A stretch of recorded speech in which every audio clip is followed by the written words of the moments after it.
Hi everybody, it's Ken again. Welcome to day 4 of the Domain Sales Challenge.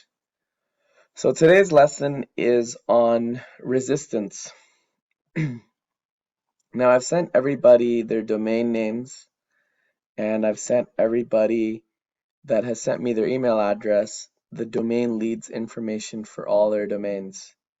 Now you can still contact people for your domain names by just searching the keywords in your domain name on Google.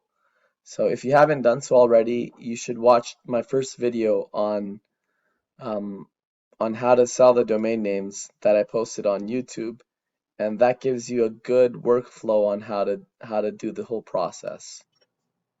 Now, one of the first questions you're gonna get when you have someone on the phone is, how do we know that you control this domain or you have the right to sell this domain? So one of the domains on the list is actually workflowprocess.com. That's one of the domains that it's in my list to sell. So you can ask the potential buyer, listen, um, go to the domain that you'd like to buy, in this case, workflow process, and send us a message saying that you're interested in the domain. So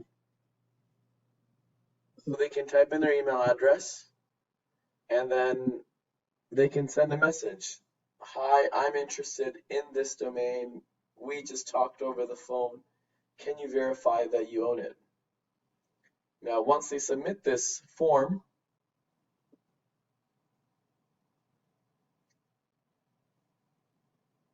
a message gets sent to us.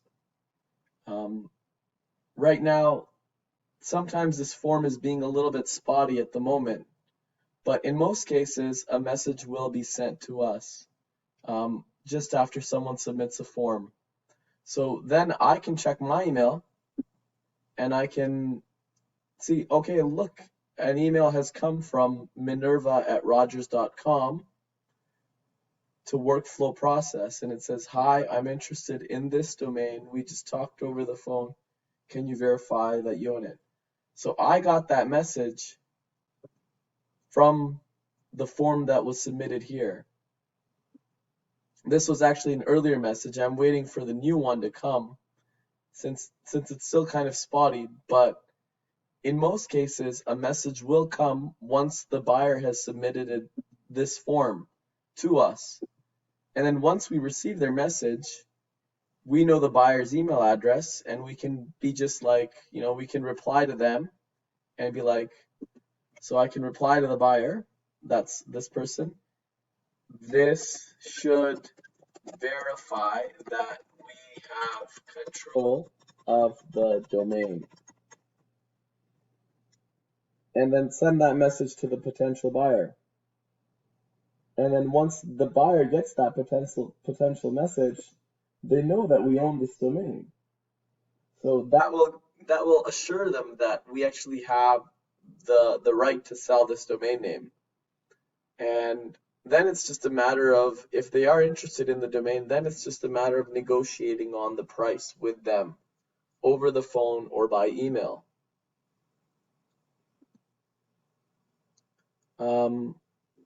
The other thing we can do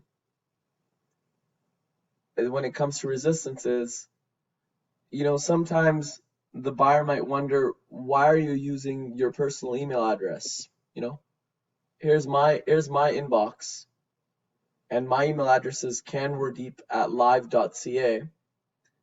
So they might ask you, what company do you represent, or are you part of some company that can sell the domains, or who are you part of? Um, what you can tell them is, if you want to add a sense of legitimacy, is, my friend owns a company called domain.broker. So it's a really beautiful domain. It's a premium domain name brokering service. That's what it is. And what we can do is, if you don't want to use your personal email address, we can set you up with a email address at Domain Broker. This way, the potential buyer, knows that you're associated with someone that has, someone that, or a service that is known to broker domain names, or that helps sell domain names.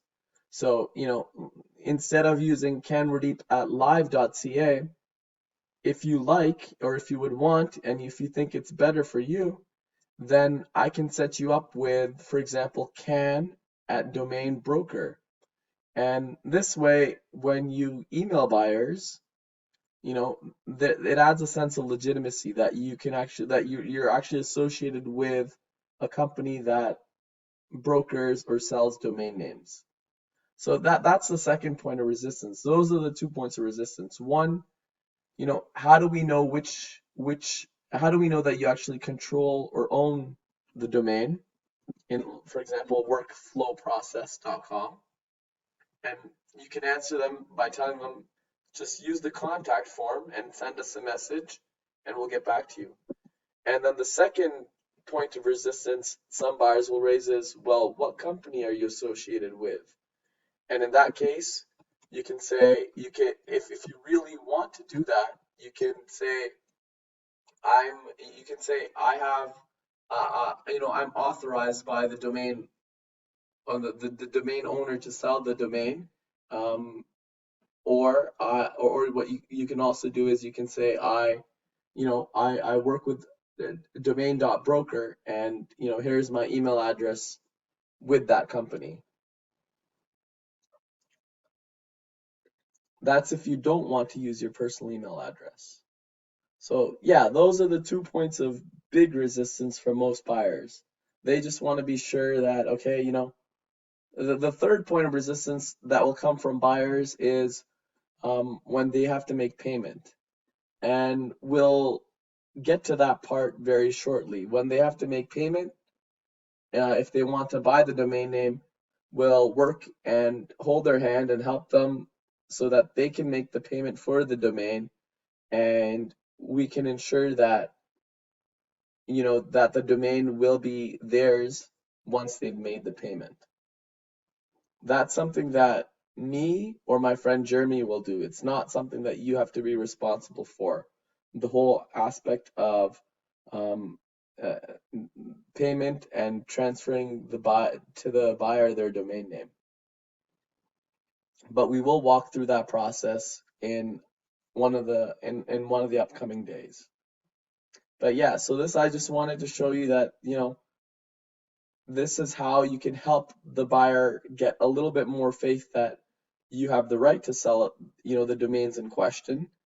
And if you really want to add another level of credibility, you can, use an email address at domain.broker. So instead of your personal email address, you can have, can@domain.broker. And then the potential buyer knows that you are associated with a service that brokers domain names. So yeah, that's the lesson for today. If you have any questions, send me a message or shoot me an email, and I can help you walk through any of this information further.